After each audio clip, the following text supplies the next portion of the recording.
moment now. I was just preparing for live stream, and we are indeed live. Welcome, family. It is Ujamma Day. That means it's Wednesday. That means it's Sister Shanice in the house. And as you can see, I've got my guests alongside me, Dr. Claire Holder. Welcome. How are you? I'm great. It's been a good day, and I have been looking forward to being with you and your listeners. Oh, it's brilliant to have you back. And it's also brilliant to have you back, Professor Cecil Gutsmore. How are you?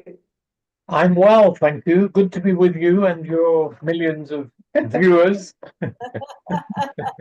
We may well have millions of viewers, but if I did have, YouTube certainly wouldn't let me know about it. They have a way of tweaking the figures, but that's okay. So welcome, family. We are delighted to be here with you once again. If you were with us 3 strongs ago, then you will be familiar with our guests, Dr. Claire Holder and Professor Cecil Gutsmore. As you know, they had an amazing role, pioneering role. You know, Dr. Claire was at the helm of Notting Hill Carnival, and we've been hearing the story from the background about Carnival, the context in terms of the racism that existed in the area at the time, the race riots, the murders, the fights. It was all happening towards the late 50s. We even heard about, you know, the role of Amy Ashwood Garvey, Claudia Jones, and various other activists who were very, high-profile figures at the time, just before Notting Hill Carnival got off the ground. And the bit that stuck out for me as well is that such was the level of activism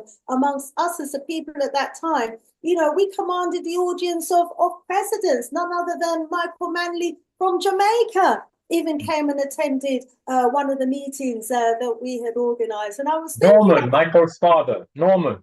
Oh, Norman Manley. Okay. Yeah. And I was thinking, you know, where are we today? Could we, you know, command presidents or fathers of presidents to attend our meetings today?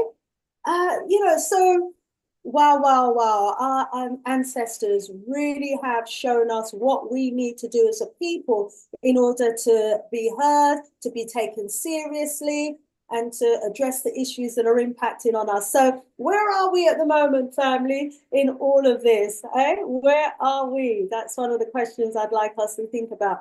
Anyway, as you come through the door, please do let the family know that we are live, and please do get the link and share it. I'm looking forward to us having another really interesting conversation with our guest today, because, you know, the first show, they just laid the foundation. We're going to be drilling down a bit more into this story, but very, very importantly, we're going to be looking at the impact of the takeover of Carnival and the impact that it's having and has had on our community, culturally, economically, politically, you know, and we're looking at what we need to do to take back the Carnival, and very importantly, you know, what lessons we can learn from this to stop something like this actually happening again to us as a people. So really looking forward to today's conversation. I'm going to just remind you, first of all, before we get into the show today, that it's this strong end that I've got my Black History Month weekend event. If you haven't already got the tickets, please do make sure you do. Audience, it would be wonderful to have you in the house. There are 2 seminars that I'm going to be doing. I'm going to be presenting on both of those occasions on the Saturday, 4:30 p.m. UK time, that's BSM, British Summer Time, BST, British Summer Time. I'm going to be delivering a presentation on African history in Ireland. Some of you are like, African history in Ireland? Yes, well, before European history, there was African history, okay? And a lot of that history has been hidden. A lot of that history, you're not going to find it in the mainstream at all. But I've been doing the digging, I've been doing the researching, I've been doing the studying. I'm like, I can't keep all this to myself, so I'm bringing it to you on Saturday. A huge amount of history. I mean, there's so much history that we've got, not just in Ireland, but in Scotland, in Wales, and Britain as well, that we just haven't been learning about. And so, but let me just focus on Ireland for Saturday, and I'm going to be showing you the link between the original Africans of Ireland, the link between them, the Jamaicans, and the Americans. Some of you may know the link. Many of you may not know that there exists a link. Well, you're going to find out at this seminar on Saturday. And then on Sunday, I'm going to be telling you about some of the African kings that ruled over parts of Britain. Because, you know, before European history, when there was African history, Britain was very tribal. It was very tribalistic, and it was divided up into many kingdoms. And there were many kings that ruled over the different kingdoms in Britain, in Scotland, and in Ireland, you know. And who were those kings? Do you know the names of any of them? Have you read about any of them in school, college, or university? And if not, you'll be asking yourself, why not?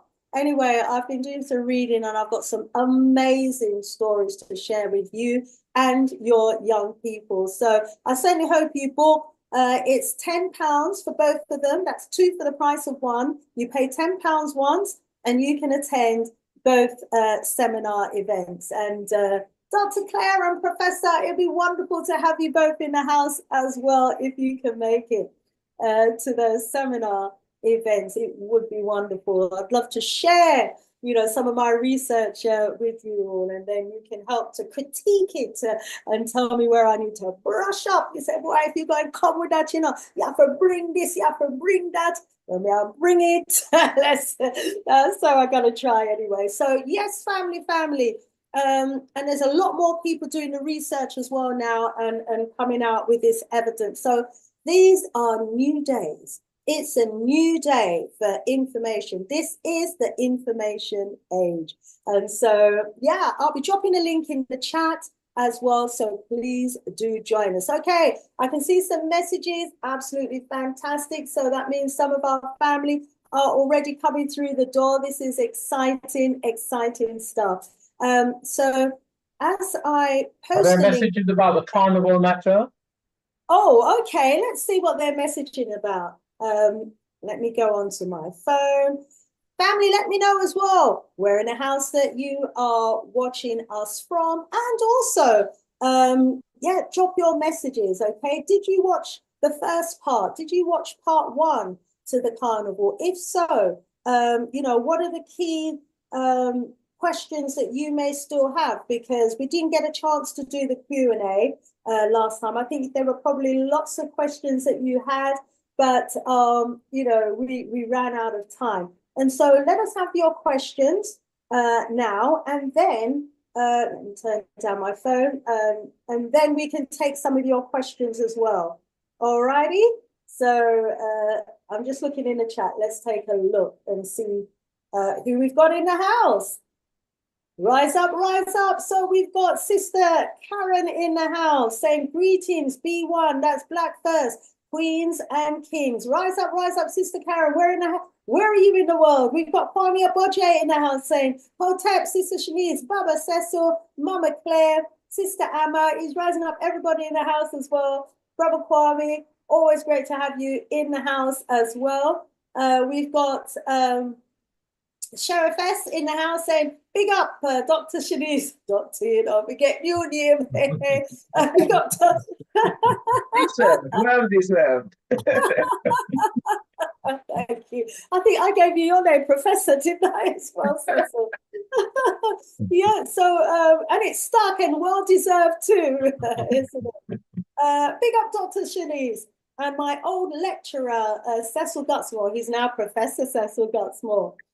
She says, and to big up everybody in the chat, ask Claire Holder, Dr. Claire Holder, why she sold our carnival to Coca-Cola, aka Lilt. I blame her for the commercialization of our carnival. So we'll come back to you for a response to that. Okay, my sis? So this is the dilemma, you know, because when our culture then gets, you know, big, everybody wants a slice of it. What do we do? Do we hold on to it, or do we, allow others to get a slice of it? Well, rise up. Our sis will answer that question in a very short while. Teresa's in the house. Rise up, Sister Teresa, watching from the USA. Good to have you in the house. Sister Ujamma's in the house, watching from Ghana. S.A. Smith is in the house. Rise up, rise up. Family, if you're watching and you're not able to message in the chat, that's because you need to sign in, okay? So please do sign in. We would love to get your messages in the chat. And our sister was asking, why did we allow Lilt and Coca-Cola to get involved in the carnival? She sees that as the beginning of our downfall. Back to Sister Dr. Claire. I know you haven't even introduced yourself as yet, but we will get to the introductions afterwards, I promise. Well, I will certainly answer that question. It is one that is asked time and time again. And I think those who ask the question do not understand the economic and financial dynamics of carnival and the need for money to support the artistic disciplines of carnival, i.e., those who create the costumes, those who put the music together, those who sing the calypsos, those logistics that we take for granted as members of the public, but we don't address how these things are to be paid for. And what sponsorship does is that it provides money to enable us to fund these things within Carnival. When you engage in sponsorship, it does not mean that you have sold anything. People often ask me, oh, Coca-Cola, they have benefited more than they have given. I say to them, that is not the case. People think Coca-Cola benefited financially from becoming involved in Carnival. But I remind people that Coca-Cola has 70% of the soft drinks market in this country. So we're talking well over 1 billion cans of Coca-Cola sold every year. So getting involved in Carnival is not going to increase their sales through advertising in Carnival at all. In fact, our relationship with Coca-Cola through Lilt was a very good one because it actually demonstrated, one, that Carnival had regained the credibility that it should have had in the first place as a cultural event. Because when these corporate companies get involved with you, it's because they want to associate themselves with your image. And the image of Carnival as being fun and joyous, peaceful, was all there within the drink of Lilt. It's about Caribbean fun, Caribbean style, and all of these things. So when we were approached by Coca-Cola, I think it was 1994, saying, look, we would like to sponsor the Carnival. Of course we said yes, because apart from the fact that the drink was compatible with the whole Carnival ethos, they brought in very valuable know-how in terms of merchandising, marketing, and all of the things that Carnival could not afford to do with its own brand. They brought in much needed income to Carnival that helped to support all the Carnival groups taking part and providing the entertainment for you to come and be part of on Carnival Day.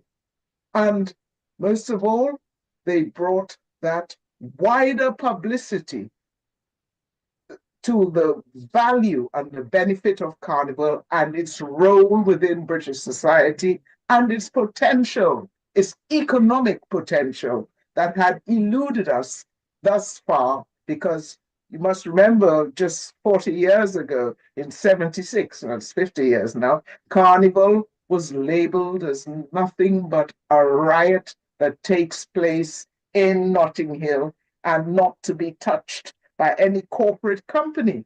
But once Coca-Cola became involved and gave us quite a large sum of money, lots of product, etc., and got really some publicity, but a lot of criticism because there were those within Carnival who didn't care about how Carnival was funded and undermined that relationship by going to Coca-Cola, accusing it of commercializing Carnival and piggybacking off the back of the success of Carnival, which was nothing from the truth. So they endured a lot of criticism and a lot of backlash from certain activists within the community, but the relationship was positive.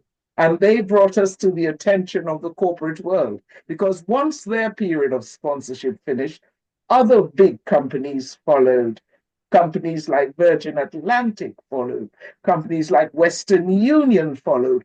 And that took us and took the Carnival to a global level and integrated within these communities, because these are global services being provided. And if we could have a relationship with a global service provider, then it means that Carnival is brought to the attention of the global community. So what more could we want? I know now they're wishing that they still had this opportunity to get that sort of wider sponsorship, because Carnival has no money. Although people are saying, oh, there's money here, money there, money there. The reality is that money spent in coming to the Notting Hill Carnival does not go to the Carnival. And the money to service and fund the costumes and the sound systems, the steel bands, has to come from somewhere. Wasn't a big artist also associated with them, with the song, with the chant? I don't know. Who sang the song? Yes. Trinidadian artist was. Oh, yes, of course, Marshall Montana, Lil, the totally tropical drink. So Coca-Cola didn't just concentrate on getting involved in Carnival by pimping off of Carnival, so to speak. It actually also brought up artists from the Caribbean to take part. It really promoted Carnival. They actually employed people to get within the press and say to the press, there is nothing wrong with the Notting Hill Carnival, and it's time that the Carnival is given good publicity. So I think those who criticize the relationship do not know the full story and do not understand the full story. And I hope that my short explanation tonight actually assists in getting rid of that negative view that all sponsorship in Carnival is negative, because it isn't. It was a very positive relationship with Coca-Cola stroke Lilt, and it took Carnival global.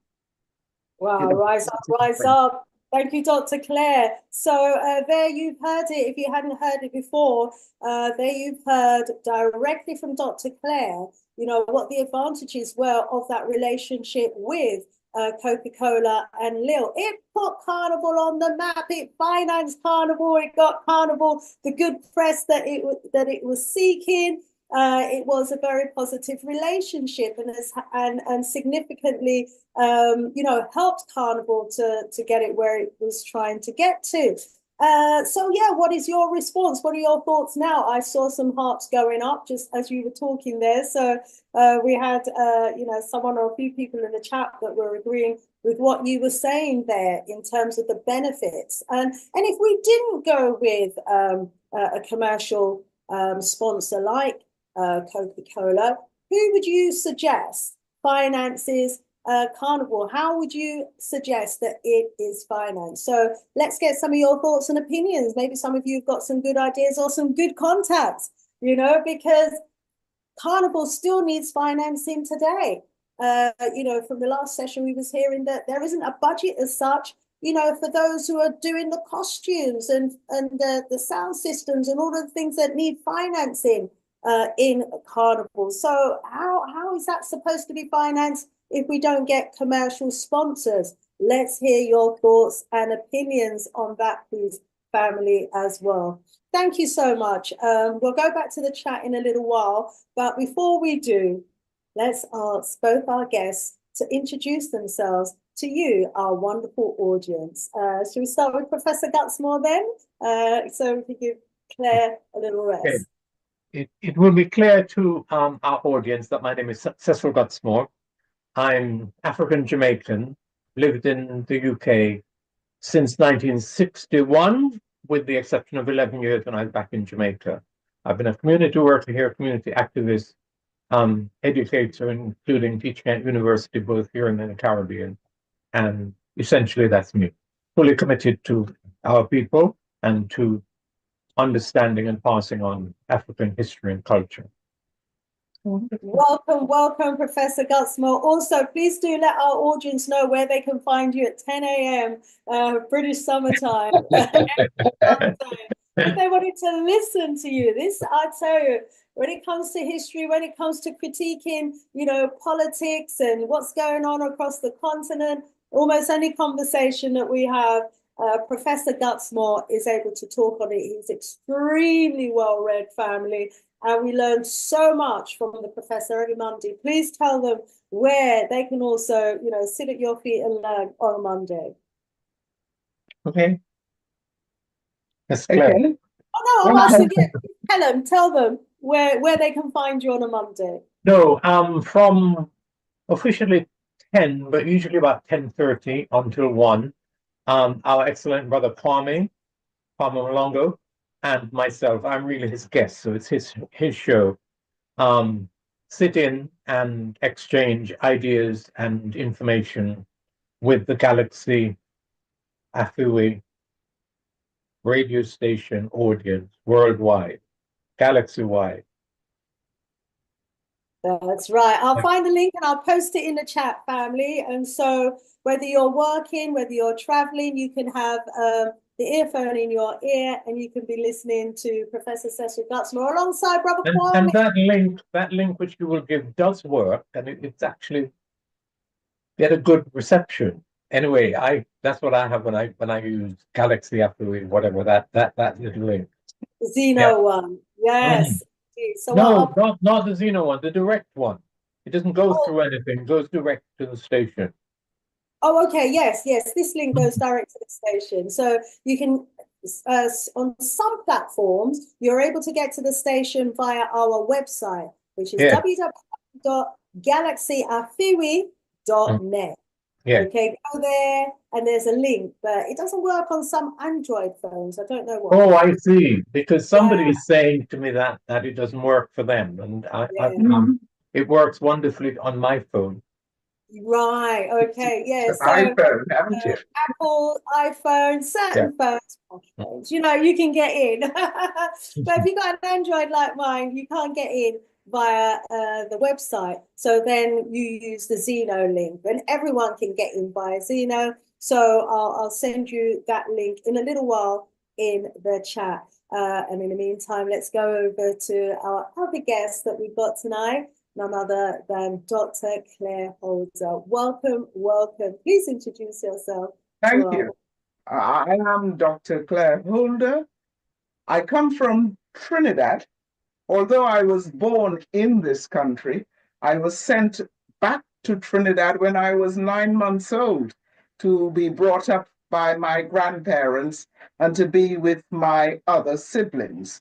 So I was child number 14 in the household, and I had a wonderful childhood in the Caribbean, being brought up in the bosom of a very large and rowdy and culturally grounded family.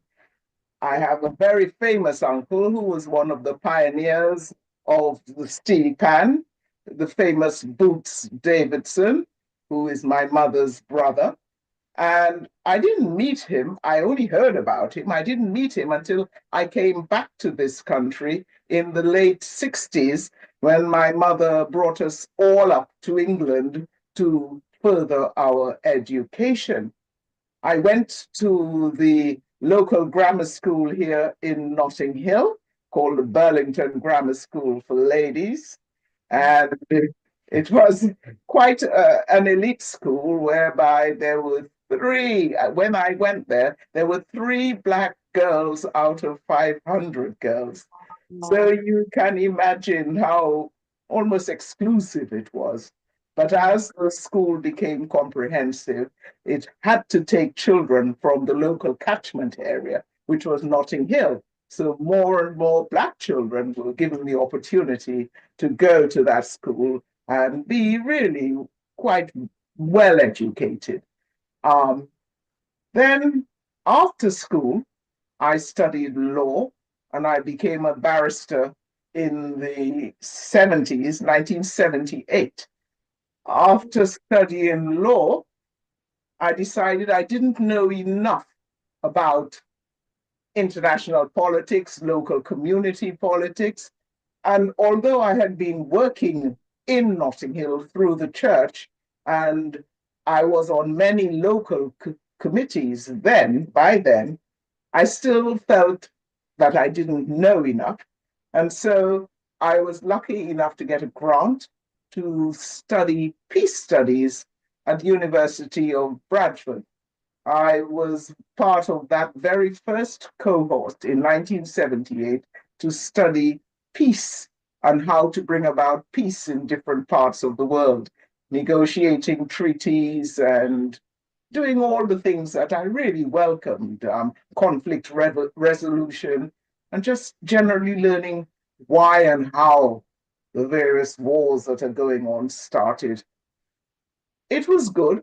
I came back from Bradford and I started practicing as a barrister.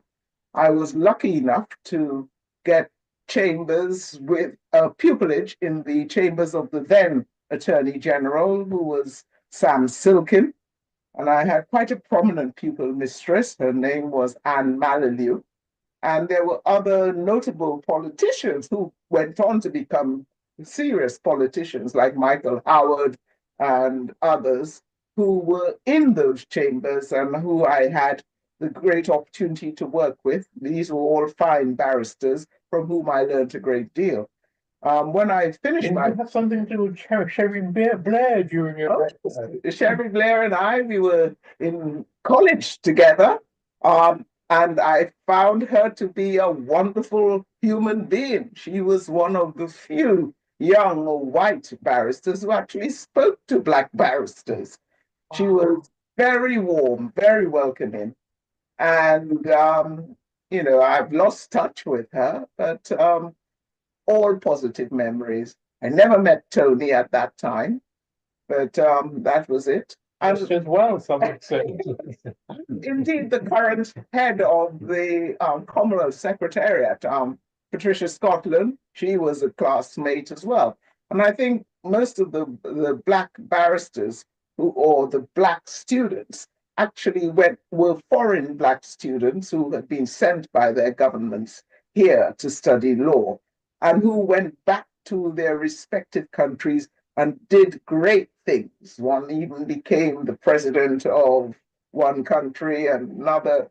So we were a great cohort of young Black people, young, vibrant Black people, and more importantly, young, brilliant Black people, because there was not one person who just wasn't bright, and you had to be bright, you had to demonstrate, look, we are serious Black people, we are not intellectually challenged, and we were here to develop not just ourselves, but our communities. After I had been practicing law for about 13 years, there was a crisis in Carnival. So I almost switched careers and I started working in Carnival voluntarily and at the same time trying to practice. But Carnival took over. It really, my love of Carnival led me into literally giving up my career for 13 years just to work with Carnival and to try and make it better.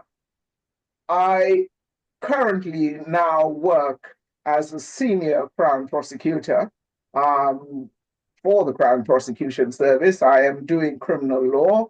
Some will say, oh, after going from defending for all those years, you're now prosecuting.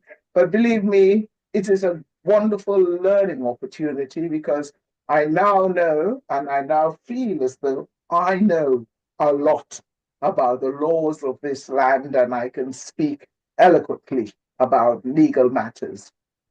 At the same time as working within Carnival and indeed within the law, I went on to do my PhD or doctoral studies in the built environment, the discipline of the built environment, looking at how we manage the built environment.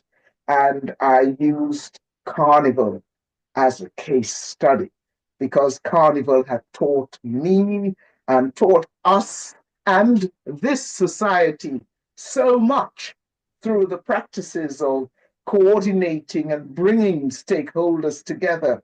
And of course, cohesion is the basis of every society. And Carnival was a wonderful case study in how we bring our people together so that everyone is celebrating with the same aim and objective of development. So that was my PhD, which is freely available online for anyone to consult. It's called The Impact of Professionalism on Organizational Effectiveness, a case study of the Notting Hill Carnival. Because during those 13 years of the Carnival, we developed professional practices that are now referred to globally. I mean, my thesis is so well consulted from different countries in the world, not just in relation to its subject matter of Carnival, but the whole idea of how you organize and manage society. And that's the impact of what we created in Notting Hill. So Notting Hill Carnival is not just seen like the authorities in this country as being almost like a pariah. It is actually out there teaching and from which people are learning. I do lecture from time to time at different international events, although I haven't had any such engagements since COVID. But everybody wants to learn not just how to manage an event, but how to manage their communities and societies. Did you once win an award as the best run arts organization in the UK? Yes, we did. We won an award as the best community run arts organization in the UK. And how many arts community organizations are there in the UK, by the way? thousands. Thousands. Oh my gosh. Not black community. So the all the entire community. UK, yeah. The entire UK. That was won by the Notting Hill Carnival because of the serious things that we had done and the strategies that we had employed. And I must say, I did not do these things on my own. I had very, very fantastic and great support from my colleague, a Ghanaian called Christopher Norte, who, and of course, your friend Chaba Adesebo. We were great together as a team. And you must mention your publicity post. And my dear friend Stephanie Harwood, who I met through Coca-Cola, incidentally, because she was actually sent by Coca-Cola to manage the sponsorship relationship between them and Carnival. And after her contract with Coca-Cola finished, she stayed around to help Carnival. And she is the most amazing person who taught us so much about how to tame the press and how to market without spending your budget. And so, and of course, the biggest stakeholder of the lot in Carnival, the people of Carnival. We, Black people of Carnival, whose heritage Carnival is, I learned so much from us. And we as a collective, we have so much to give. So that's my introduction of me. I am happy, happy, happy that I am part of such a wonderful and productive community. And it doesn't matter what the ups and downs are, we are still one people, but we've got to learn how to tame those who are dissidents, so to speak, and who go out there and betray us. We've got to learn to deal with them. That's something that we're not very good at doing, actually. We don't only have that problem here in the UK, we have that problem in almost every country in Africa, where we have those treasonous, treacherous ones who betray us at the drop of a hat and sell us out. And yeah, we do need to know how to deal with them. That was an amazing introduction, Dr. Claire, and it really just showed us, you know, the enormity of Carnival, really. And so, you know, as we go forward talking about Carnival, or when we think about Carnival, we need to see this for the international giant that it is. Someone dropped in the chat that Anthony, rise up, brother Anthony, says Carnival generates 296 million for London's economy, according to the Voice newspaper.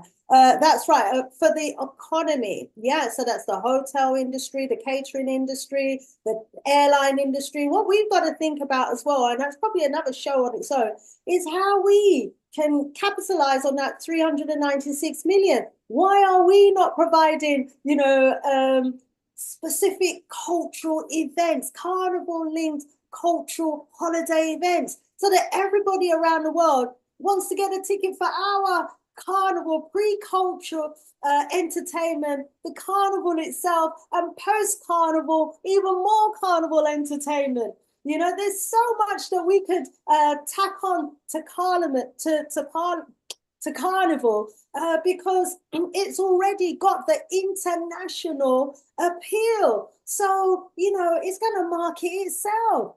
Can you imagine, you know, if we had some of those wonderful groups with their costumes at the airport to meet and greet, plane loads of carnival revelers that are coming in, and we take them on our carnival bus to a hotel, a black hotel, or hotels that we've got an arrangement with, and there's carnival themed events at the hotel, and then we take them to Carnival and pick them up at the end of the day and back to the hotel, and there's a Carnival Caribbean themed meal. Can you imagine? We'd have to book out all the hotels in London for something like that. So although it may seem as though we have lost a lot in terms of our creativity, in terms of, you know, what we can actually do actually to build something that tags onto it, you know, tags onto it and takes back from it that which is ours. I mean, I think the potential is still there. So I'm going to take a couple more comments from the chat, and then we're going to go into the heart of the conversation, because time just always goes so quickly. And I know what's going to happen towards the end. We may not have time again, but you know what? I've kept next strong through just in case, so let's see what we got going on in the house. Bro Kwame Boje says, Baba John Henry Clark told us we have no friends. And you're so right. You know, Sister Shanice, we are guilty too. What are we guilty of? There's a conversation going on in there. Sister Ujamma, that's right, Sister Shanice, that African people should be benefiting directly from Carnival, but it seems like only the Wazungus are benefiting. Maybe at the moment, but what are we going to do to change it? You know, we can take it back. You know, but you heard about strategic organization on a national and international scale. I mean, are we ready for that level of organization? Because if we are ready, and if we're prepared to put the energy into it, we can take back this giant. Yeah, we certainly can. Loretta, welcome. Police training day, she calls it. We haven't mentioned the police, but yeah, they're another major stakeholder who get huge sums of money, millions, not billions, millions from Carnival. And what do we get in return? Hostile faces and blocked off roads and some missile mismanaged people, street management mapping. Anyway, Kwame says, Hotel Brother Anthony, we should be sponsoring our carnivals, not non-Africans. Yeah, I mean, where are the Africans sponsors of Carnival? Have we got any major Black sponsors at all? Dr. Claire, let's bring you in at this point here. Unfortunately, we don't like to support our own events. You know, let me give you the story of the relationship between the Notting Hill Carnival, say, and Radio 1 and how that began. When we came into Carnival, there are 3 live stages in Carnival, live stage areas where traditionally you would hire musicians to come and play, and they were given a free concert at Carnival's expense because Carnival had to pay for those stages. Now, when I came into Carnival, we had a budget of £150,000. That was all the money we had to organize this event that was already attracting 1 million people. And there were these 3 live stages, and the person who ran the stages wanted £50,000 to put on these stages. So can you imagine £50,000 of £150,000 going to one person? Our finance director looked at that and said, no, this is not going to happen. The live stages are not what you call a core activity of Carnival. You can listen to music anywhere at any time, but not on Carnival Day. He says, but we must learn how to benefit from those live stages. So we're going to franchise them out. Whoever is the highest bidder, they'll get the live stages and they will have to take on the expense of setting up and managing and bringing in their artists, etc., so that that money will not come from Carnival, but the benefit will come to Carnival. We had a Black radio station bidding for it. We also had Radio 1 bidding for it. At the end of the day, the Black radio station basically wanted it for next to nothing. And their argument was, we Black, it's a Black thing, we just making a contribution. Radio 1 said, okay, fine. It's a much bigger entity, mind you, and they had the budget. We'll pay for it. And they did. They paid 10 times what the Black radio station was offering. And not only did they pay 10 times what the Black radio station was offering, they brought in only Black artists to be on the stage. And they put up a fantastic professional setup. How could we forego Radio 1? I endured a lot of personal criticism about that policy. But the Black radio station, which would have had the support of the community, had they offered something proper. Currently now, we see on the streets banners for Black hair and beauty products, banners for Black companies, etc. And when you actually check what's behind and the funding behind that banner, that group that they're sponsoring probably only gets about £500 as opposed to the £10,000 they need. And there's nothing they can do about it.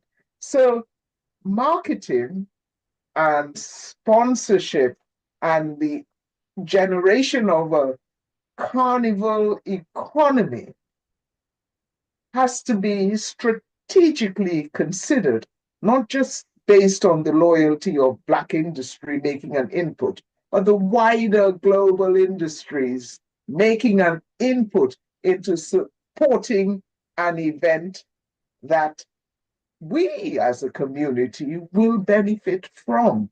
You know, we have to look beyond just it's a Black thing.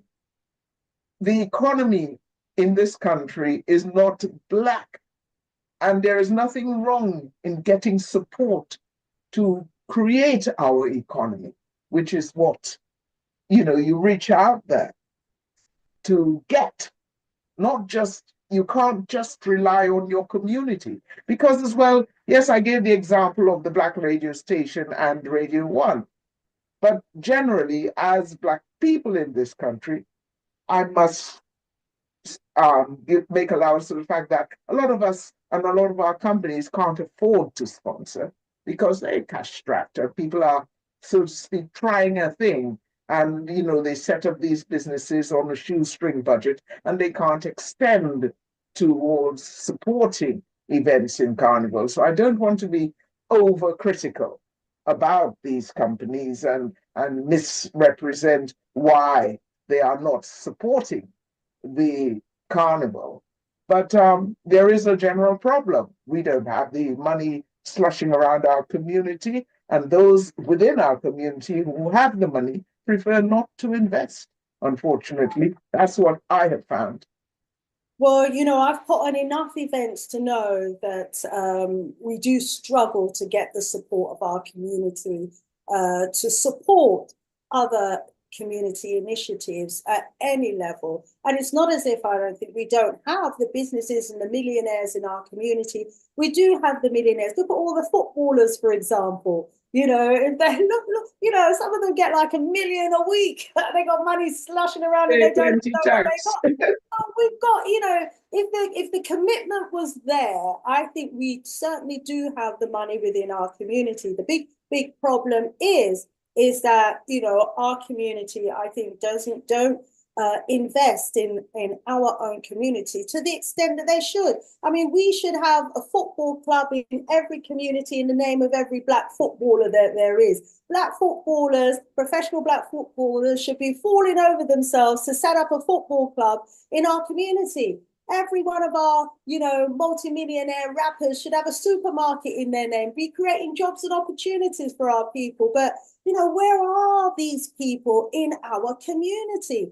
I don't see them. They're not making a presence in our community. Yeah, you get one or two who've got a particular alcohol brand, that they've been brought in to promote. I mean, but what good is that for our community? So what do we do, family? We've got BBC Radio, London, whoever they are, knocking at our door, offering 10 times what our community is offering. We want to give it to our community, but it also needs to finance itself. And our thing is, well, is a Black thing, so we're not for peer not really. How the thing I go run? What we are going to do? So when we talk about we have to learn to do better, if we want to maintain control of our things, because the risk is when you bring in other people, them go on take over and take control, isn't it? And if they're a major stakeholder, then major stakeholders also have a major say on how things go. But if we want to maintain control, we've got to finance it. And we've got to keep control of the thing, I hear what you're saying in the chat, but we have to be real as well. And Sister Shanice, just remember that there are examples of Black people investing in the community, sportsmen. Like I remember when the Lennox Lewis College, Lewis gave, over £1 million towards setting up a college in Hackney. And unfortunately, those who were put there to administer it didn't really administer it in the interest of the community, and it soon disappeared. So whilst there are good examples of sportsmen and women probably getting involved in the community, they also have had such negative experiences by those in the community who say they'll run these things that some of them are actually put off. So we can't just criticize them for not making an input. We must also look at ourselves as a community. Absolutely. And that's because we have these problems in our community of these individuals within our community, and they're not dealt with. They're not taken out, they're not exposed, and they're not removed from positions where, they can cause these sort of problems for our community. Just one more point, one more comment from the chat, I think, and then we're going to go into the meat of the conversation today. What's this conversation about? Okay, Chefess, Sister Ujamma, talking about the food. Chefess said, big up Sister Ujamma. Yeah, exactly. There were more Caribbean and African companies catering to us back then than there are today. So yes, we used to have, it used to be like an opportunity really for Black Caribbean businesses to do business. If business was bad for the whole year, those Black catering companies and those Black businesses knew that on that day they would make enough money, to be able to live, but it's been taken over. It's been hijacked. Sister Claire, do you want to talk about what happened? Why is it that now we seem to have all these different catering companies from all these different nationalities, and to some extent, the flavor of the Caribbean seems to be disappearing now? What's going on there? Well, the Black street traders are still there, and they dominate. I think what has happened is that this has been all part of the takeover of Carnival by the local authority. So the street traders are now paying 10 times the price, and they are allocated the stalls by the local authority. So they bypass the whole carnival, and it is the local authority that is making the money from the street trading, because the economy was such. There were Black traders who, Black traders founded the trading in Carnival, particularly the Jamaicans, who were very, very enterprising. And whilst the Trinidadians were jumping up and dancing, the Jamaicans were coming out with their big pots and selling the food. And then it grew from there, and you remember wonderful traders like Mrs. Heslop and Brother P and Sister this and Sister that, all of whom used to relate to the community positively. It's like this year, there were some old traders left from back in the day in Carnival, and they're still trading. And we learned of the passing of that wonderful man called Wenty, the big time trader. And as I stood there talking with Wenty's daughter about how important her father was to the Carnival community and all the things that he did, I began to learn more about Wenty and his role, not just within our carnival, but within the Black community in South London, and his off license and his organizing so that he could help the other traders buy in bulk using his his know-how, his contacts, etc., to benefit other traders, Black traders. But all of that has now gone because the local authority has completely taken over the street trading of Carnival. And it's a pity. So they don't mind who they allocate the stalls to. There's no guarantee. And also, of course, not just in who they allocate the stalls to, but the total layout of the street trading in Carnival, where you walk down a road and there are 10 stalls in a row selling exactly the same thing. And how is that attractive? How does that showcase Caribbean food?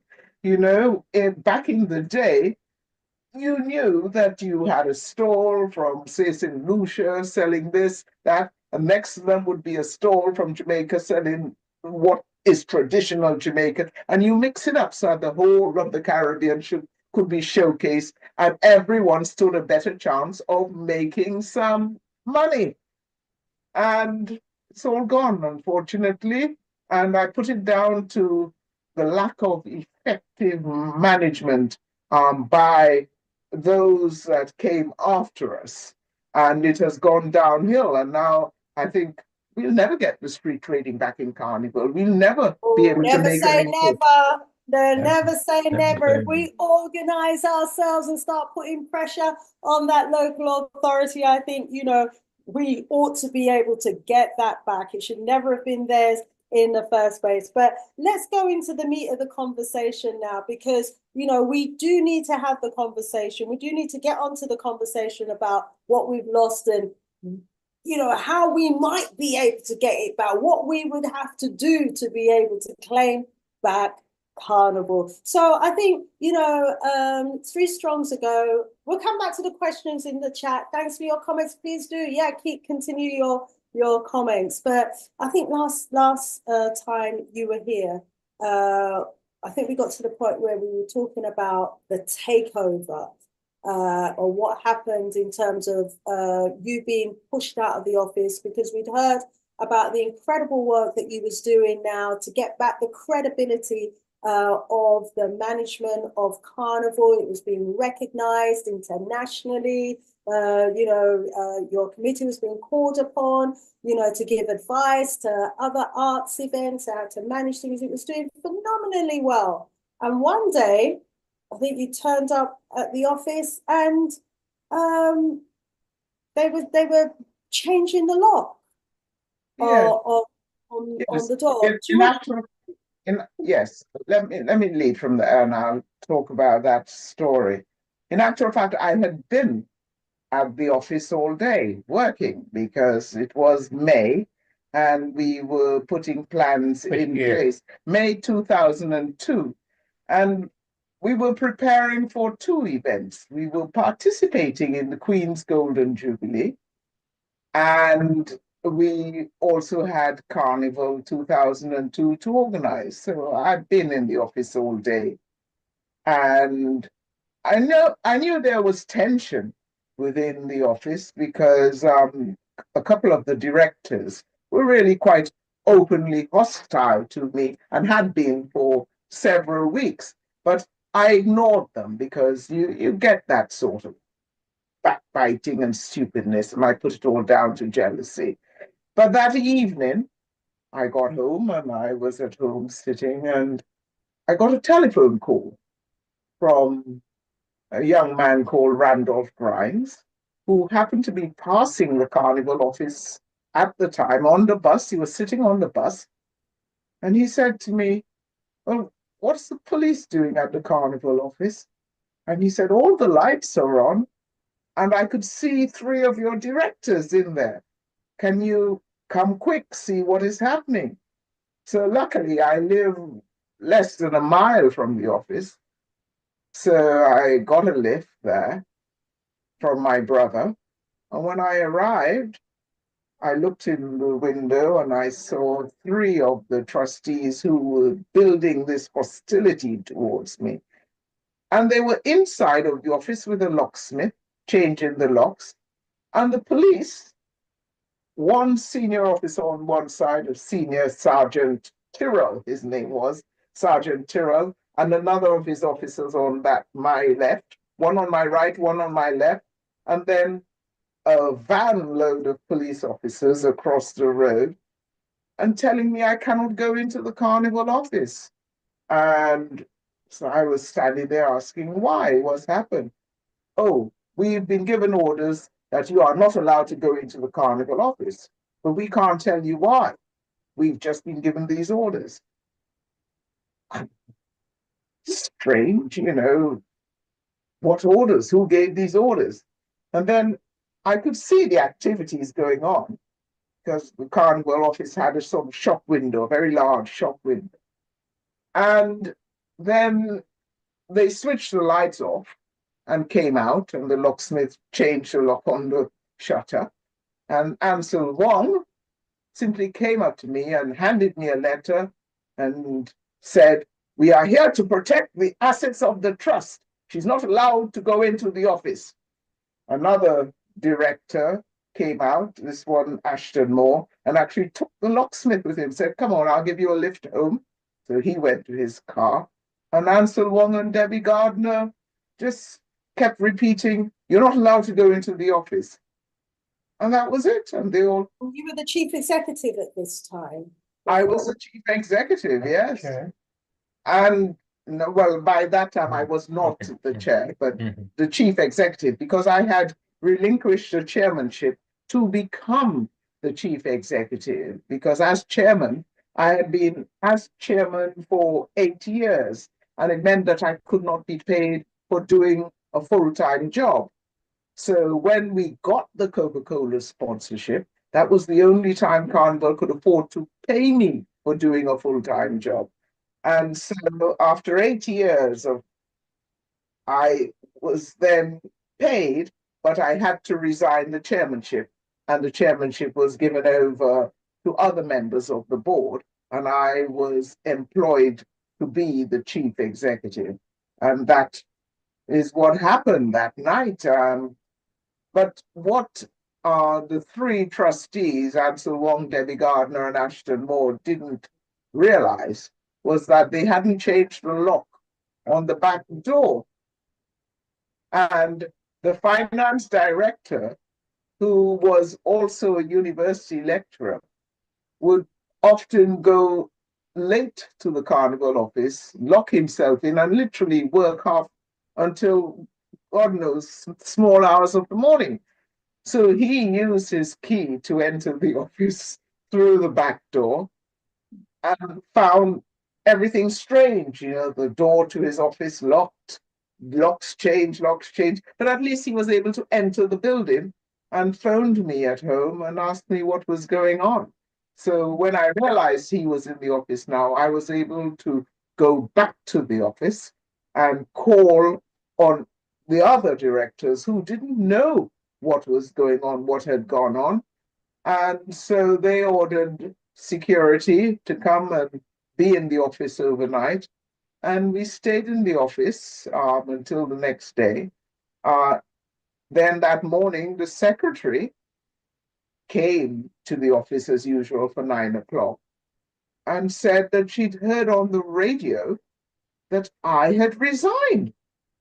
And so she was coming to the office to see how come I resigned and I don't tell her that I have resigned. And so that's how it happened. It was a very brutal taking down. Nobody's explaining anything to me, using the police in that way. I was able to be released from the office where I was basically trying to keep it open. And I rushed straight down to Scotland Yard to ask the Deputy Assistant Commissioner, why has he sent officers to the office? To do what? What had I done? And he said, quite frankly, I know nothing about it because this is a local policing matter, and the only person or the only people who can command the local police to do such a thing is either the Greater London Authority, i.e. Lee Jasper, not even the local authority, but Lee Jasper in particular. And so I had to be satisfied with that answer. And then I started getting letters from a solicitor called Farrow & Co., sent on behalf of the three errant trustees, accusing me of all sorts of things and saying that I was not allowed to go back to the office. And bear in mind that this is an office that I financially guaranteed so that Carnival could have its own office. And over the years, I had been ensuring that Carnival had its own office, an office that looked prestigious and that demonstrated how we as a community could look the part, could look professional, and could provide an environment in which the Carnival disciplines could meet and thrive, plan, prepare, and in an office in which we could develop a proper administration. And that's how we worked. And so the office had to be closed down while they then sent in their people who literally threw away all of the records that we had developed over the years, all the archives of old Carnival film footage, all the books, the magazines. They were found and thrown into a skip by those trustees and their henchmen. And so the Carnival office, all the trace of the things that we left there, gone. And then they moved out of the Carnival office and spread rumors that they had to get rid of me because I had stolen Carnival money, and they were going to have a forensic audit to get to the root of the theft. In the meantime, of course, over the years, we had saved over £250,000, which was there in the bank account, and which they, after getting rid of us so brutally, plundered that bank account, plundered. They were paying themselves to do this, do that. They were having, as I discovered only last week, champagne parties, giving out free champagne, this, that, thinking that all of this was necessary. And this was money that we had saved, with an aim in mind to get a carnival building, to buy one that actually said the office or the home of the Notting Hill Carnival. This belonged to our community. And all that money just got plundered. But the interesting thing about it, the authorities said nothing, but allowed them to carry on managing Carnival and organizing Carnival. In the meantime, I was out there still wondering what had happened and why. And luckily for me, at the time they had their coup, we had just finished the annual audit. So our auditors, who were PricewaterhouseCoopers, the largest and most prestigious auditing company in the world, were actually able to write a comprehensive report on the investigation that they had done into my handling of the finances. And the last paragraph reads, there has been no nepotism, no evidence of any theft, no financial plundering, no this, no that, no the other. And this report was sent by them to our funders, to the trustees themselves, and they totally ignored the report and carried on. And that was it. I stayed unemployed for 3 years whilst my name was dragged through the mud, not just here in England, but also in the Caribbean. Front page of the Guardian, or not the Guardian, the Express in Trinidad. Tobago born chief executive of Notting Hill Carnival has plundered the assets of Carnival and whatnot. And this article really offended my family in Trinidad, because I come from quite a well-connected family, I mean, my cousin was Lord Chief Justice and things like that. So you can imagine seeing this article on the front page of the Express, and it was shocking. They even sent me copies, one of them in one of my uncle's handwriting. This is what appeared in the Express. See what you can do with this. Sue them.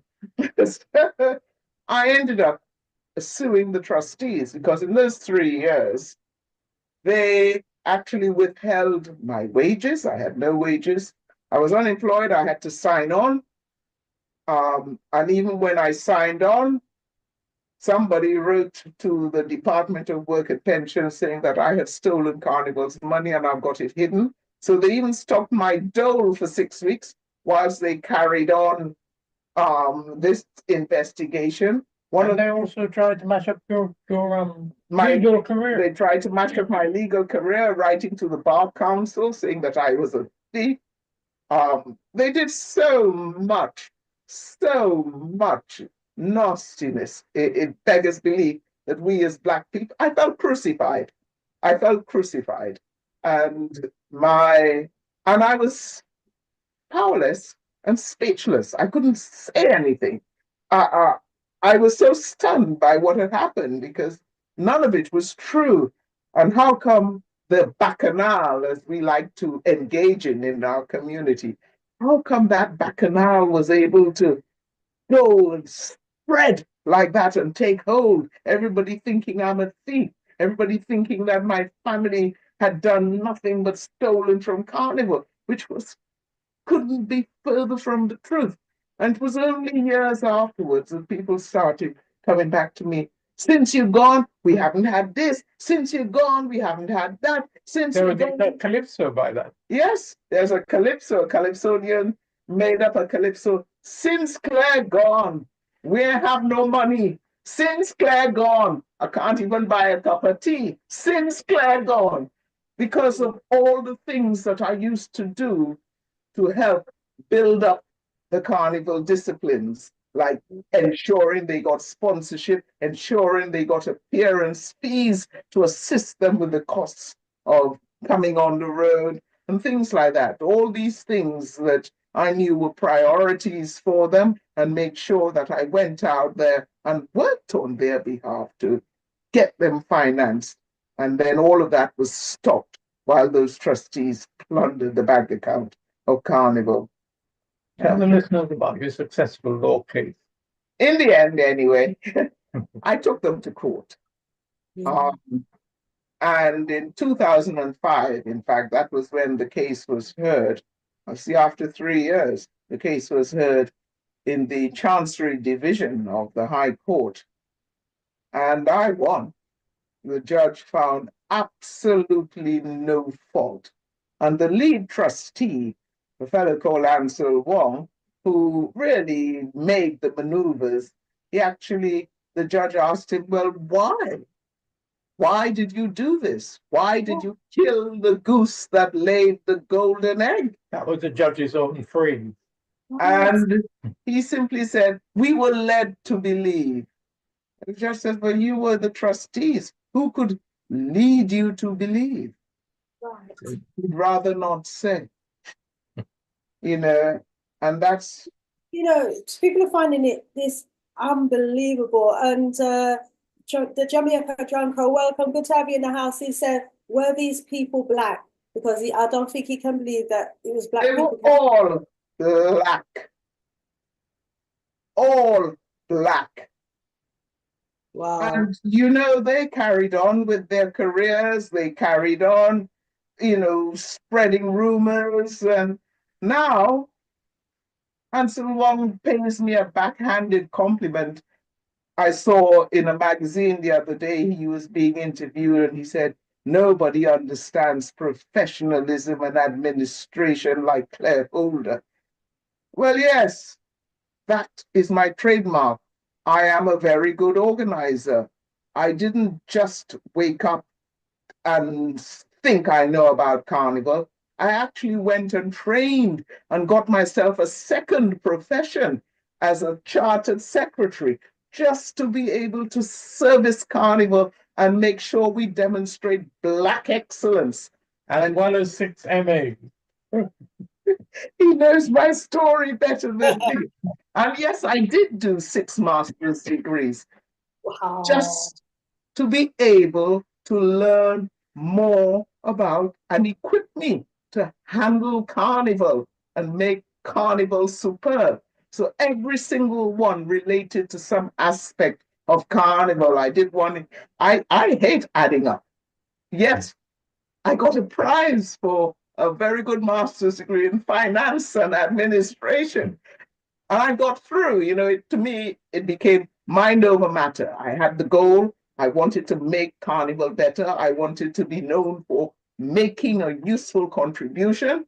And that's how I could do it, because intellectually I was quite strong.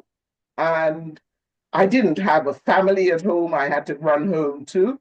And I was able to work and study and make Carnival the be all and end all of my life, so to speak. While you were building Carnival, while you were building it up to be, the magnificent, internationally renowned carnival in the world, you had a team behind you of trustees who should have been there to support you, who should have been there and had your back. Instead, were colluding and plotting as to how they could take over, how they could kick you out and keep you out, so they could plunder the resources, take the position where they get the credibility. I mean, it's difficult to get into the minds of people like this, to have someone with your professional level of expertise and your commitment, and to see all that you was doing for Carnival, for those men, you know, to then come together to do what they did. I mean, Two men and a woman. quite, Because believe me, the women were worse. The women got personal. They got personal, and it was so there all were about women trustees, so there were men and women and trustees, women, yes, and they and all, not just women trustees, but there were women amongst the stakeholder groups, like your mass people. There were a couple of women there who were downright vicious. Like I had to they watch wanted you that. out as well. It's Wow. it was a pure jealousy thing. And I think part of the problem, and I reflect on it, what motivated them to be so nasty? Because it wasn't as if I had had an argument with any of them. Some of them had never even had a conversation with me, yet they were prepared to say really quite nasty and mean things. But then that's apparently what happens once you climb the ladder. People just take shots at But you. what's your analysis of why Ansel Wong and Lee Jasper acted in the way that they did? I think my analysis of it is that they acted the way they did because they saw Carnival at that stage as having the potential to help them promote their careers and promote their image. Because you must remember, not only were we super credible at that point, because we had, personal invitation of the Queen to come and assist with the planning of the Golden Jubilee, all based on, it was a personal invitation. And when they threw me out, one of the trustees actually phoned Buckingham Palace to say, well, we'll replace Claire. It was that obvious. Or in the case of Mr. Jasper, he had the ambition of being a politician. Now you've got 1 million Black people coming to Carnival, 1 million Black people who could be good constituents for his political ambitions. So clearly he needed me out. And mind you, I had had run-ins with him before, because in 1989, when the community voted for me to take over the Carnival because it had run into so much trouble, there was a lot of hostility coming from Lee Jasper and a friend of his called Joel McLaughlin. And I remember one night them verbally assaulting me, in the most despicable way to try and get rid of me. And people were telling me I was a police plant just because they knew I was a lawyer. I was this, I was that. You don't know her? Like, I know her. They didn't know me at all, Yeah, da da da da da da. She only presents a nice face, but she's this, she's that. And I've heard it all. And my granny always used to say to us when we were children, if you don't go outside, nobody could say anything about you. They can't say they saw you do something down the road because you weren't down the road, you were inside. But as I have grown up, I realized that, Granny, that's not true, because I didn't go outside.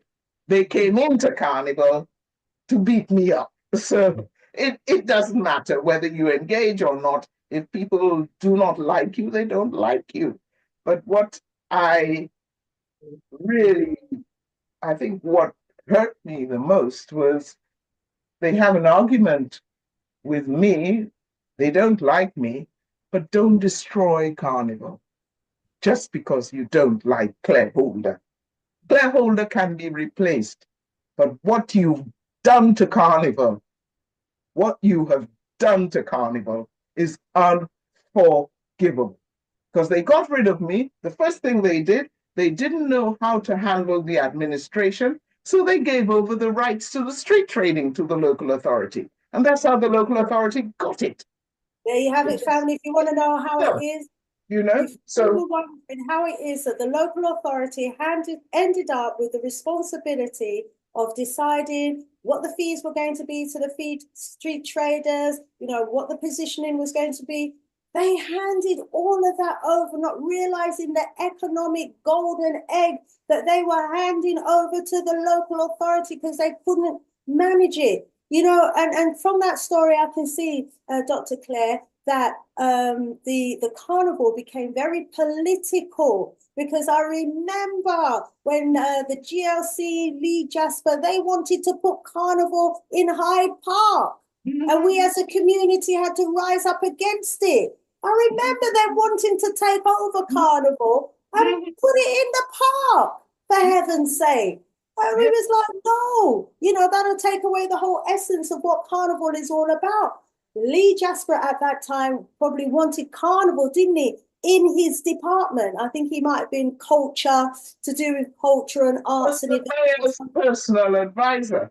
He wanted it for his own personal aspirations. And I remember, manipulate. And maybe you just weren't manipulative enough. Yeah, they weren't able to manipulate you. They weren't able to get their hands in the cookie jar while Claire Holder was there. So they thought, get rid of her. Yeah.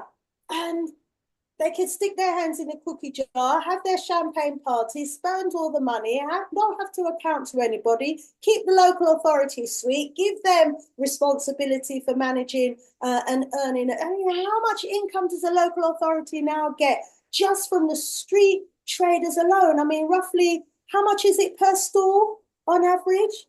Some stores are paying £3,000 for a stall, when in actual fact, we used to charge £250. And then how many stores, roughly how many stores are there? Currently, Kensington Chelsea has 500 and something stores. And yes, yeah. And Westminster has another 300. That's 300,000 from stores alone.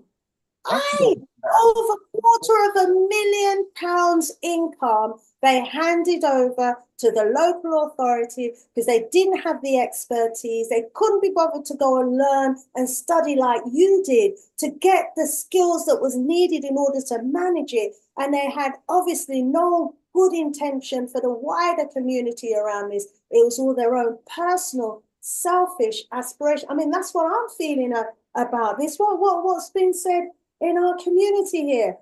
Oh my days. This is, you know, we've got to learn from this, family, because that means that anything that we grow in our community, if we don't learn from this, it's going to happen again and again.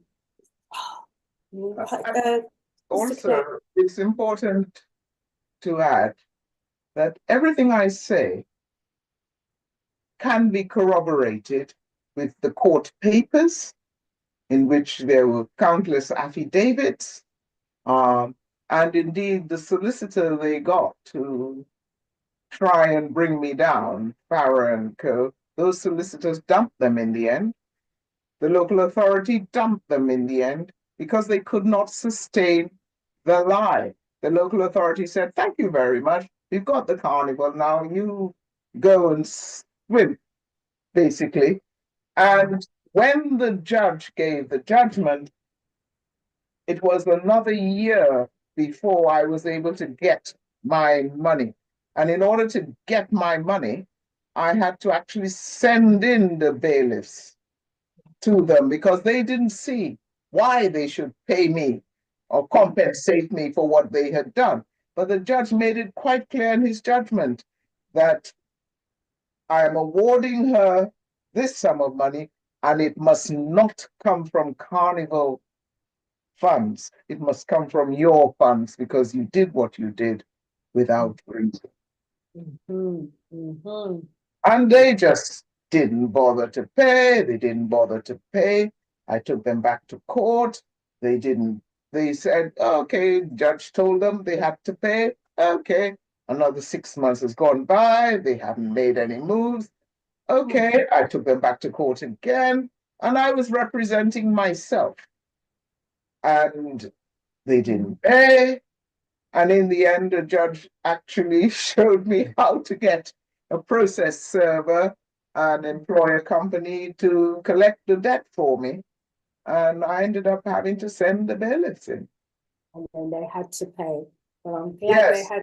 Yes, they would. And I was the most wicked woman in the world. She wicked. She could have allowed that to drop. I did not. They didn't care that I had endured so much pain, that they nearly ended my career that I studied so hard for. They didn't care. Credibility in your name as well, in your country back Everything. home. You know? They didn't care. They Mm. didn't care. And what also surprised me, senior figures in the Black community actually called me in to have a word with me to tell me, don't take them to court. It won't do Carnival any good. I thought, shame on them. Oh, Because at the end of the day, they're not looking at what they were doing. But they get these senior figures to have a word with me and then turned around and said, see how unreasonable she is? It's just, but And that they was were probably friends of theirs as well. oh, Yeah. yes. They even wrote statements in their names against me. And the judge actually would not allow them to use those statements because the judge looked at the statements and said, these statements all look suspiciously as though they were written by the same hand. Now, that was fraud. That was fraud. And those senior figures who was asking me to throw in the towel, don't sue them, etc., they didn't even know that their names were being used like that by those trustees. Wow. There we are. Anyway, but And all the records that they threw out and they dumped, all that history, they obviously didn't even understand the value of they that knew the history. value. Let me just They knew the let me value. just say something about that one. It's not anybody abstract who threw away those documentation. It's Ansel Wong. And later on, about 3-4 years ago, they tried to appoint him as manager of the Black Culture Archives. And I put a lot of effort into making sure that he was not the occupant of that position, because this is a man who's been put in charge of an archive with a history in which he destroyed an archive of our most important institution, the Carnival, that shareholder had assembled. And oddly enough, the trustees of the Black Cultural Archive don't appear to have cared at all about the facts that I put in front of them. And the only thing that stopped them appointing him was the correct claim that I made, because I was there when it happened, which is that while he was an education officer in an entity in Brixton, the Abeng Center, he had got a schoolgirl pregnant. And it is because that allegation, the first one I made, absolutely true, and because of the rules about what's the word? Safeguarding. The rules about safeguarding meant that they couldn't ignore that. It had to be taken to the police. And that's the only reason why the trustees of the Black Culture Archive didn't leave him in place, that particular man. This is the man who played a terrible role, as the one that Claire talks about. If they'd had a proper case against the person who was the director, all you had to do was assemble the board, lay out the case, call the membership, put it to them. Nothing of the sort. It was all lies. They were meeting in Ansel Wong's house, the directors who engaged in this conspiracy, and they did it on behalf of the local authority, the same Crown Borough of Kensington and Chelsea, who we now know murder people at Grenfell. It's the same institution, right? And so this is something that I'm not sure. I think Ansel Wong is a fool, because the way in which they brought down Claire, all of those lies against the documented evidence of audits from the best auditing firm in the world. How are you going to say that such a person is involved in theft and nepotism. There's never any truth in it. But the way they articulated that case brought odium on the carnival. Ansel thought, as Claire has already implied, that somehow he was just going to be able to inherit this entity, but the lies and accusations redounded against the carnival, and so it wasn't heritable in the way that he thought it would be. And what they inherited, they stole and destroyed.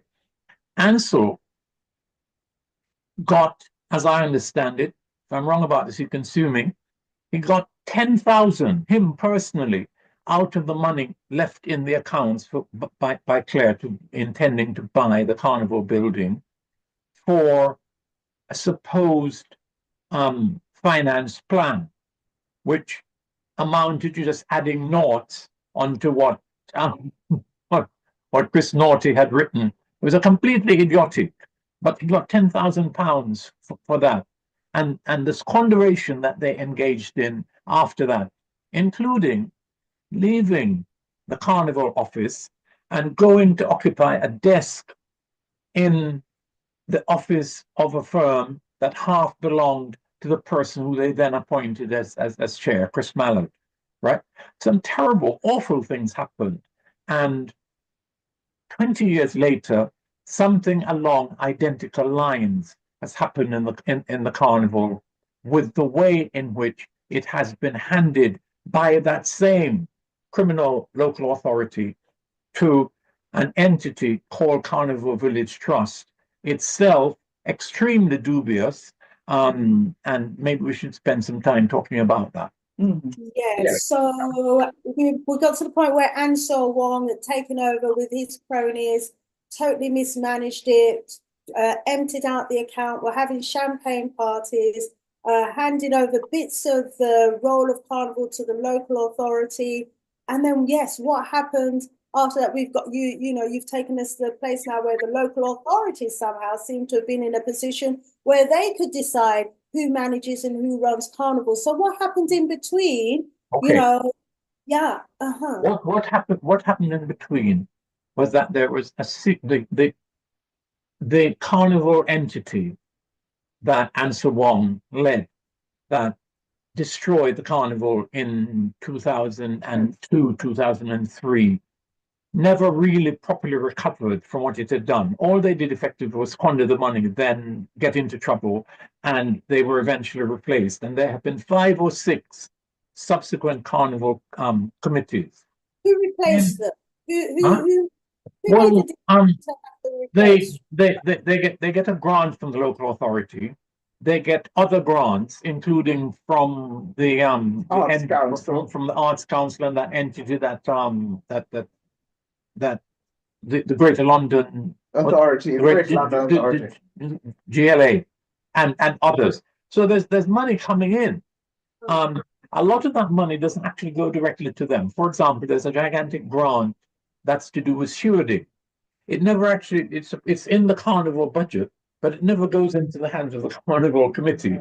When in actual fact, that money was generated by us and used by us to employ local people as stewards, and they are good local people.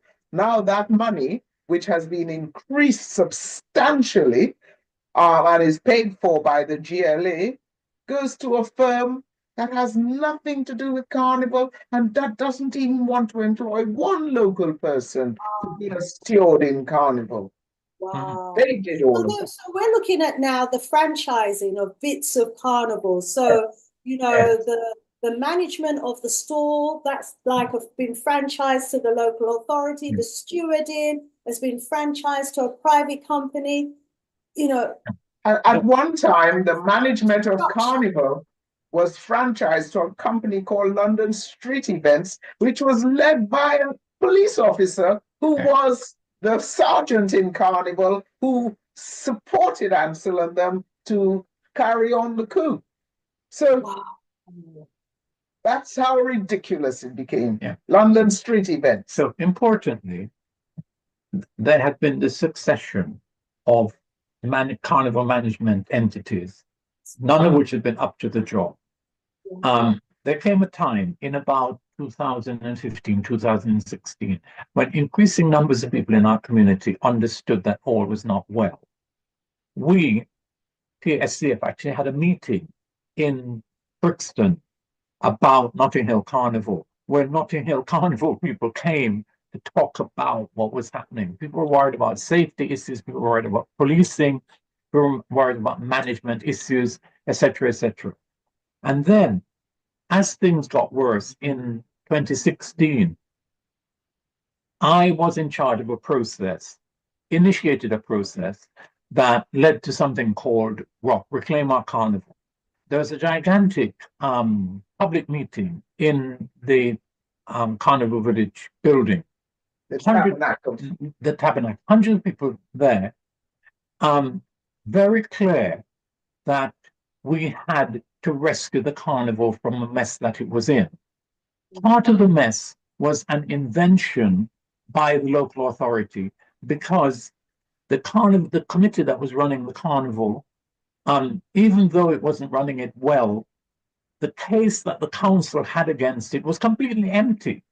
They just decided to make a set of accusations against Lancet, which is the name of the carnival body, and say, we won't fund you anymore.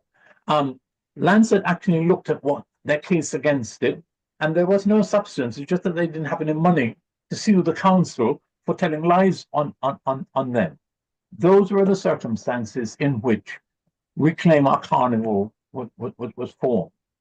At that public meeting that I mentioned, the council chief carnival officer came along and offered, out of the blue, this is in the moment of Grenfell, those people have just died and the council had responsibility for it, they're dying of shame. They come along and make an offer of an audit. Professor Gus John was the chair of ROC. He was chairing that meeting. And Gus said, of course we'll accept your offer to do an audit of the relationship between Carnival and the local authority.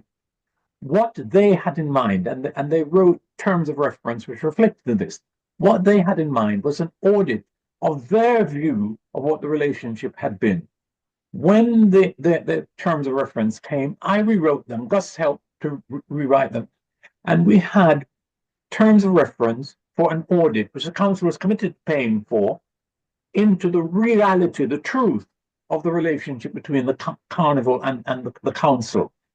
And that report, that audit, done by a West African professor called Mr. Dove Edwin, makes it clear that the local authority, the Royal Borough of Kensington and Chelsea, has for years, contrary to the claim that they subsidized Carnival, been ripping off Carnival in all of the ways that are documented in that official audit, which they themselves paid for. So when we say that the racists of that local authority are dishonest, and we just had a report about Grenfell in which same people, it says not only that they are dishonest, actually dishonest, but complicit in their dishonesty in the death of those 72 people in that building. It's the same authority that we're talking about. Now, that is the authority that is able to manipulate the reality of the Caribbean and maybe African community in the UK, most important cultural event, as well as most important, if you look at it that way, business, right? They're the people. And they do it via a grant. And the grant is 100,000 peanuts. It's nothing like anywhere close to the actual budget of the carnival, but that is what they use. Now, the entity called ROC that I founded had the intent, and we were doing it, of talking the council out of the way, talking the police out of the way. We had one meeting with the police, addressing issues of safety, addressing issues of management, addressing the whole thing, and reassembling a proper carnival committee, or indeed assembling a proper carnival committee that was composed of people elected from the community and also representatives of the various disciplines, the sound systems, etc., etc., etc. That was the idea. We could see the council digging around amongst rock members and other people to find somebody who was prepared to accept their money to run the carnival. They came to one sister and she wasn't able to get it together. And then what do you think happened? Same answer one from 2002 was at that time one of the trustees of an entity down the road called Carnival Village Trust. Carnival Village Trust had been sitting in the center of Notting Hill whilst the Notting Hill Carnival declined into the mess it was in 2016. They had said not a word about safety, they'd said not a word about policing, they'd said not a word about management, they'd said not a word about financing. And these are the people who suddenly decide that they are competent to make an application to run the carnival. Now, what else was wrong with them apart from having sat in the middle of Notting Hill and done nothing about these issues? What was wrong with them, including the fact that they themselves had gone to Trinidad and recruited a woman to be their finance officer who had stolen, and she'd been sent to prison for it, who had stolen £750,000, £750,000 under their noses. And their only excuse was that it is they who eventually found that the money was being stolen, not their auditors and not their funders. I had a meeting with them because they claimed to be consulting the community when they wanted to be given the carnival. So there are still questions to be asked about why they went to carnival and recruited that woman, and questions about why she was allowed for a period of time to steal that large amount of money, and whether and to what extent some of them who were trustees were implicated and implicit and participant in that overall theft. I don't have any evidence for that, but that is a gigantic question. And we've heard allegations, including allegations from the woman herself while she was in jail, about them being complicit in the theft. So that was one part of it. She was essentially their fall guy. Yes. Who was she? What was her name? Do we know her name? No. It was in the presence of like Nadia Ali or something. Yeah, exactly. But her name doesn't matter. It's a matter of public record. She was convicted of the theft and spent time in prison. So the fact that her name, if she pops up again, we need to. No, she's been reported. She's done. Okay. So the fact that I don't know her name at the moment doesn't particularly matter. I mean, I could get it in just by looking on my phone or whatever. Now, what else was wrong with CVT? The theft. The fact that they had been involved in no way whatsoever in any positive aspect of Carnival, apart from housing the steel pans of two local bands, both connected with Mangrove, right? That was their connection to Carnival, nothing else. In addition to that, the entity that the council gave the Carnival to turns out to have been running an annual deficit of more than 100,000, probably more than 300,000 annually. Wow. Now, organization. Everybody knows that a local authority, the first thing that they said is, when we make an application to them, the first thing they say is, what are your finances? And if you have a deficit annually of that scale, that disqualifies you automatically. That is the entity to which the council, the Royal Barkensey and Chelsea, gave the Notting Hill Carnival to run. It was Ansel Wong was the vice chair, and a white guy called Ian Comfort was the chair.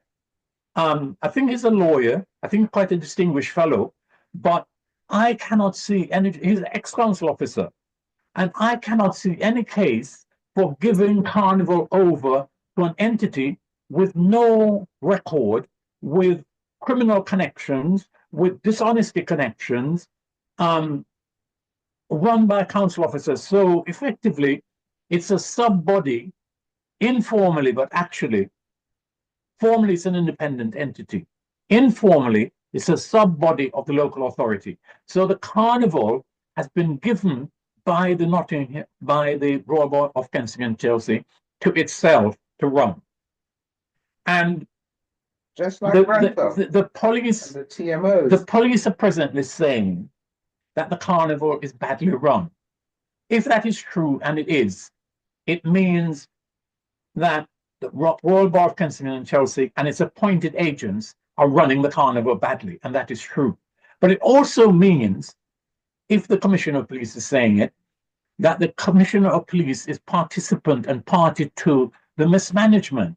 A big part of this management and the lack of safety and so on of the carnival all flow directly from the input and mismanagement and misconceptions, including of routing, of blocking off, and all of that. The whole physical management of what they call the footprint is in the hands of the Metropolitan Police.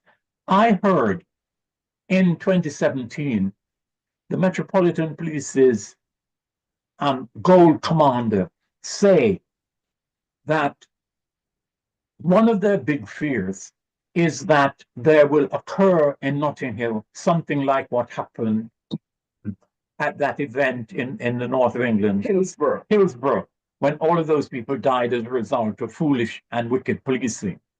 So, and then he goes on to say that even though they have this fear, they are not, that safety isn't their responsibility.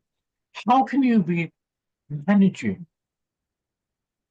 a site of systemic unsafety? You just have to walk round the Notting Hill Carnival or through the Notting Hill Carnival on a Monday, and you know how dangerous it is. You know, if you walk through it, that the local authority, while making all of this money out of Carnival, provides toilets that are a disgrace. The loos that they have are wheelie bins underneath wooden toilet seats, and the wooden shacks. It's a disgrace for wooden shacks. There are not even enough of them. Leaving aside their external unattractiveness. So take a sip of the drink. Let me just have a look how we're doing in the chat here. Blah blah blah. Rise up, Stephen in the house. Thank you for your wonderful comments there. He's bringing up both of you as well. And Kwame Oboje, thanks for your messages as well. Yes, all our carnivals do belong to us. Our family is very clear that the carnival belongs to us. We need to be looking at taking it back. Some disbelief that some of these characters that we've been talking about are actually Black people, you know, disbelief and shock in the chat. Loretta's picking you up, Sister Claire. The stone, the builders refused, you know. Rise up, family. Are you okay now to continue? Yeah, I think, I'm sorry. That's okay. It's important that the business, right. So much of what has been said is about how the council has taken over the carnival. But in 2018, they did something very specific about ownership, right? Not about ownership of the grant, not about the capacity to hand it over to anybody, whatever. They claim to have done a local consultation on the basis of which the Royal Borough of Kensington and Chelsea now says that it owns legally the Notting Hill Carnival. And that has been the case. I have correspondence with I think her name is Sue Harris, with a council officer who is responsible for bringing that about. So that is the most dangerous development. And anybody who thinks about it for a moment will know that there can be no basis for that. The council had nothing whatsoever to do with the carnival, with the creation of the carnival. Right. The non-Notting Hill Carnival, London Carnival, that Claudia Jones and them developed was nothing to do with Notting Hill other than as a fundraiser for, as we were talking about last time, the people who had been charged variously and wickedly with offences during it. So those first 4 or 5 carnivals, nothing to do with Notting Hill. And when the year after Claudia died, there's no carnival. And then the initiative that was taken by the London Street Free School and others, including Ronnie Lasler, again, nothing to do with the carnival, with the council. They agreed a grant of £100, not £100, and then they withdrew the grant before they paid it over, right? After that, we have a man called the council leader. What was his name? Sir Morby Crofton. And Morby Crofton said, he welcomes the Notting Hill Carnival, not funding it, not anything, but it's good to see Black people in the streets of Notting Hill letting off steam, because it wipes the blot of the 1958 race riots off the borough's escutcheons. That's what Sir Morby Crofton said. It was nothing to do with them. They never owned it. All they've done is ripped off. And it doesn't seem to me that we as a community should leave it with them. And I think that there's a public law case and an inequalities case which they would never win if we as a community just assemble the legal and intellectual and maybe a little bit financial resources to take them to court over it. It was never theirs. It's the creature, the cultural creature of the African Caribbean communities' historic and local creativity here in the UK. If it's owned by anybody, it's owned by the African Caribbean community, and we should not leave it in the hands of the Royal Borough of Kensington and Chelsea, who are criminals and rogues and racists. So this is where we are at the moment, with the carnival in the hands of the Royal Kensington and Chelsea Borough, claiming that they own it. If I can go back to you, Dr. Claire, in the early days, was there any patenting of the name? Was there any claim made around ownership of the name?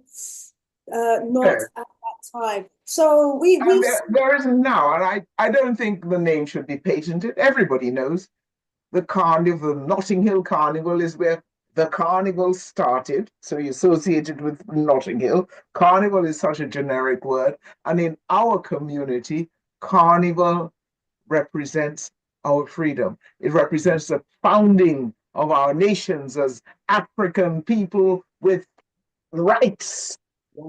And there would be being able to kind of run off with the show almost, but not the name. No, right. They claim to own it, and they now claim to own everything. So the fight would have to be that there is no historic basis for what they're doing, nor is there any legal basis. Local authorities have a legal duty to act properly. And the Notting Hill Council, the Royal Board of Kensington and Chelsea, has, in relation to Carnival, the dirtiest hands imaginable for reasons that imagine giving it back to an organisation that's got Ansel Wong on it again. The same individual who's responsible for running down the council the carnival back in 2006 or whenever it was. Back in 2002. In 2002. Yeah, and they were complicit. Yeah, and all that money went missing then. And here he is again in another organisation where over $500,000, nearly $750,000 gets stolen out of the account. And then they want to put him in charge of council. I mean, they seem to enjoy working with people that are just unable to manage the finances. And I'm thinking, this organisation that's running an annual deficit of over 100,000, if a Black organisation in the borough where I am, was to have a deficit of even 5,000, 10,000, they would never be allowed to carry that deficit from one year to the next. And this organisation's running at a deficit of over 100,000. It has to be a white-led organisation. We didn't get into whether it was or not, but we're thinking it must be a white-led organisation. And so, And who's heading up the organization? A former member of the A white former council officer who's wow. qualified, he's a lawyer, but Yes, that's of no course. qualification for being in charge of the Notting Hill Carnival. And there are real disqualifications in the arguments that I made about the nature of Carnival Village Trust. Yes, yes, But, most but, definitely. but the You'll never situation, believe this. We are 5 minutes away from the top of the hour. And we haven't even got on to talking about, where we go from here, really. But I think what you've exposed and made very, Well, very what I suggest you that the do, local what I authorities. suggest, what I suggest you do is that we do have the third session next Wednesday. Thank you, because One, our chat has been two, on fire, yeah. and I apologize that we haven't got round No, to it's okay. It's okay. Let's do the follow-up, because where we go from here, as you say, as Claire knows, really does matter. yes. And whether we as a community, I know we've been through the Windrush thing and we've not handled that particularly well, but this one is handleable. The enemy is the local authority primarily and the Metropolitan Police. Neither of them have any Agents in reputation. our community. Yeah, and the enemies within. Now, so they are fightable successfully. And what we have to do is assemble the will and the resources to do it. And they're talking about human resources, legal resources, monetary resources. Let's talk Family, about that. I need you to get ready for Next Strong. I need you to let the family know that Next Strong, we are going to be black here. We're going to be talking about, where we go from here to take back Notting Hill Carnival. This is a really important conversation to have. We must organize to take back Carnival. We have to be able to leave Carnival as a legacy to the next generation. And we need to learn from this so that it never leaves our hands again. When we get it back, we have to manage it in a way to ensure that the local authorities, the agents, and those who want to claim responsibility for their own, ego or shego, don't get their hands on it again. Family, this is too much of an entity for us. There's one other thing that I think we should talk about, because Carnival has been through some changes. Sound systems are under pressure. Mass bands are under pressure, and masquerade people. yeah, and the whole of that change also needs to be understood by our people, because it has meaning.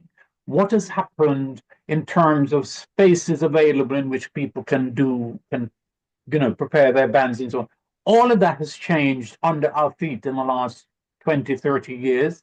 And entities like the Educational Authority, the ILIA, disappeared and so on. So there's been some really big changes that also matter in terms of how we as a community find space and resources to do the kind of cultural work and cultural creative work that used to be done a generation or two ago by our people. And that too needs to be understood.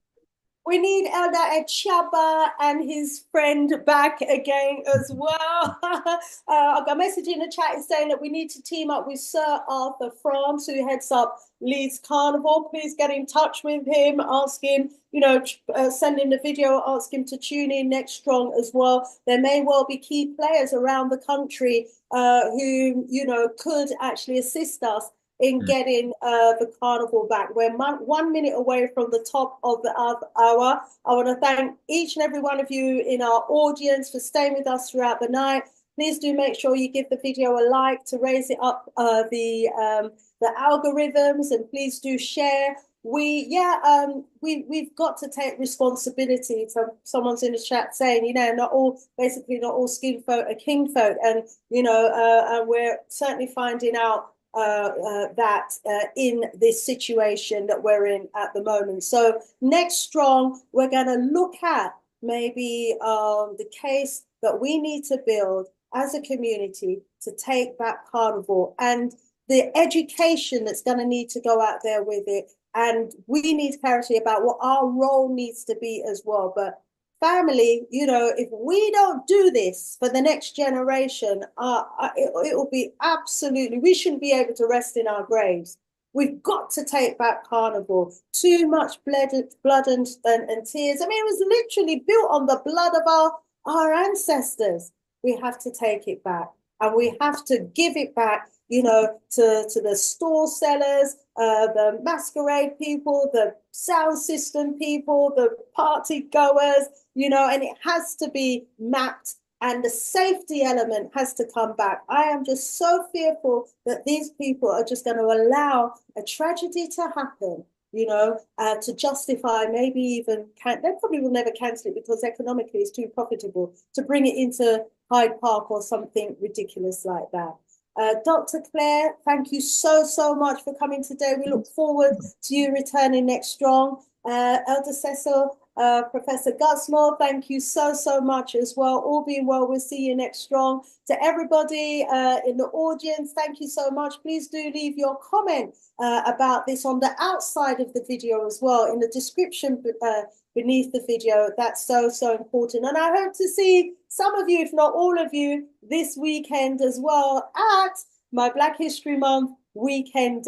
Do support. We're talking about the lack of support. Please do support. Thank you so much. Sister Shanice, out of here for now. Bye for now.